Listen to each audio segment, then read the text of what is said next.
সুপ্রিয় দর্শক, আমি সাইদ বিশ্বাস। এই মুহূর্তে একটা আপনাদের কাছে আমার একটা প্রশ্ন থাকবে। আমার হাতে দুইটা নোট দেখতে পাচ্ছেন, 20 টাকার নোট।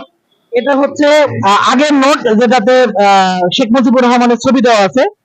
আর পরের যে নতুন টাকাটা, সেটাতে মন্দিরের ছবি দেওয়া আছে, যেটা আগে ছিল এখানে মসজিদের ছবি দেওয়া।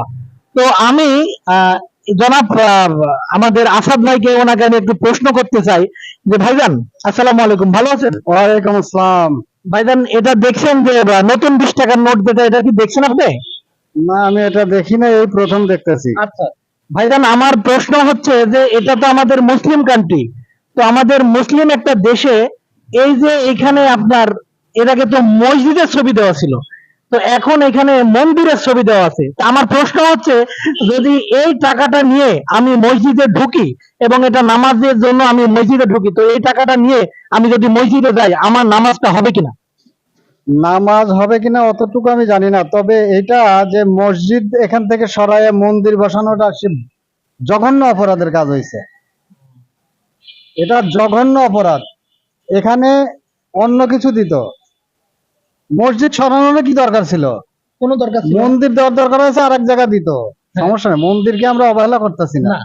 মন্দির আর একটা ধর্মীয় প্রতিষ্ঠান আচ্ছা, থাকতেই পারে, কিন্তু ধর্মীয় প্রতিষ্ঠান একটা সরাই আর একটা বসানো ঠিক হয়নি। না, এটা একদমই ঠিক হয়নি। এটা জঘন্য অপরাধ। অবশ্যই জঘন্য অপরাধ। আমি একটু এই ভাইয়ের কাছে, ভাইজান আপনার নামটা কি? আসসালামু আলাইকুম, আমার নাম আহমদ আলী। আহমদ আলী ভাই। আচ্ছা ভাইজান, আমি আপনার কাছে ওনাকে যে প্রশ্নটা করলাম, আপনাকেও সেই একই প্রশ্ন করছি যে এই টাকাটা নিয়ে, এই যে এখানে মন্দিরের ছবি দেওয়া, এই টাকাটা নিয়ে কি আমরা মসজিদে যদি নামাজে দাঁড়াই, আমাদের নামাজটা হবে কিনা? এখন এটা তো আমরা হুজুর কোন মাস্টার সন্তানদের কোনো আইডিয়া নাই। আপনার ব্যক্তিগত মতামত কি? আমারও তাই নামাজ হবে না। হবে না। না না। দর্শক, এখানে আমরা দুইজন মুরব্বী মানুষের সাথে কথা বললাম, এবং এই ভাইয়ের সাথে একটু কথা বলি। তো উনি তো ইয়াং, তো ওনার কাছে একটু আমরা কথা বলি। ভাইজান আপনার নামটা? আমার নাম মোহাম্মদ নাসির উদ্দিন বাপ্পি। আচ্ছা, বাপ্পি ভাই। ভাইজান, ওনারা দুইজন যে মতামত দিয়েছে, আপনার মূল্যবান মতামত বলবেন। দেখেন, ওনারা তো আমার বয়সে বড়, আর আমরা তো ধর্ম সম্পর্কে এত কিছু জানি না। তারপর যেহেতু ওনারা বলতেছে এটা আপনার ঠিক না, হ্যাঁ। সেহেতু এটা ঠিক না। আপনার টাকাটা দেখতে পারেন, টাকাটা কিন্তু এমনি কালার টালার সবই স্ট্যান্ডার্ড, খুব সুন্দর। হ্যাঁ। কিন্তু সবকিছুর ভিতরে একটা সমস্যা করে দিচ্ছে, এই মন্দিরটা দিয়ে। আচ্ছা। মানে এটা দেওয়া উচিত না। আপনি আগের টাকা থেকে কিন্তু এই টাকাটা দেখতে একটু স্ট্যান্ডার্ড। হ্যাঁ। তো এই জন্য বলতেছি, ওনারা যেহেতু বলতেছে এটা ঠিক হয় নাই, যেহেতু ওটা পরে নামাজ হবে না, তা আমার মতামত ওইটাই। আসলে আসলেই ঠিক হবে না। হ্যাঁ। আচ্ছা, একটু এই পথচারী ভাই, উনি তো আর আসলে আমাদের পরিচিত কেউ না, ওনার সাথে একটু কথা বলবো। ভাইজান, আসসালামু আলাইকুম। ওয়ালাইকুম আসসালাম। আপনার মাস্কটা একটু খোলা যাবে ভাই? আচ্ছা ভাই, আপনার নামটা? আমার নাম ফারহান হিমেল। ফারহান হিমেল ভাই, ভালো আছেন? জি ভাই। আচ্ছা ভাইজান, এটা হচ্ছে আগের 20, মানে এটা আগের 20 টাকার নোট, আর পরের যে 20 টাকার নোটটা, এই যে এখানে যে মন্দিরের ছবি দেওয়াটা, তো এই মন্দিরের ছবি যে দেওয়া আছে, এটা আমাদের মুসলিম কান্ট্রি হিসেবে এই মন্দিরের ছবি নিয়ে আমরা যদি নামাজে ঢুকি, এটা আমাদের নামাজ কি হবে? আপনার মতামত কি?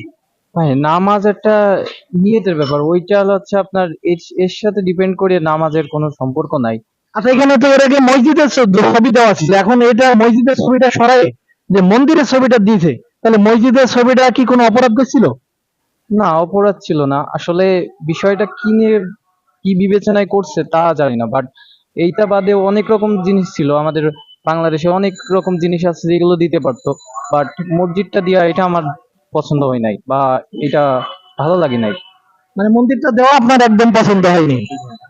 দর্শক, এই মুহূর্তে আমরা বেশ কয়েকজনের সাথে কথা বললাম, এবং সকলের মতামত একই, যে এখানে মসজিদের যে ছবি ছিল, আগের ছবিটাই ঠিক ছিল।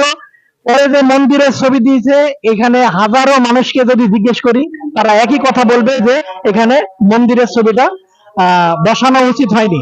তাই আপনারা যারা এখন এই যে যে উপদেষ্টা যারা আছেন, তাদের কাছে আমার ব্যক্তিগতভাবে আকুল আবেদন যে আপনারা এই 20 টাকার নোট থেকে মন্দিরের ছবিটা সরিয়ে আবার পুনরায় মসজিদের ছবিটা বসিয়ে দিন। আপনাদের সকলকে ধন্যবাদ।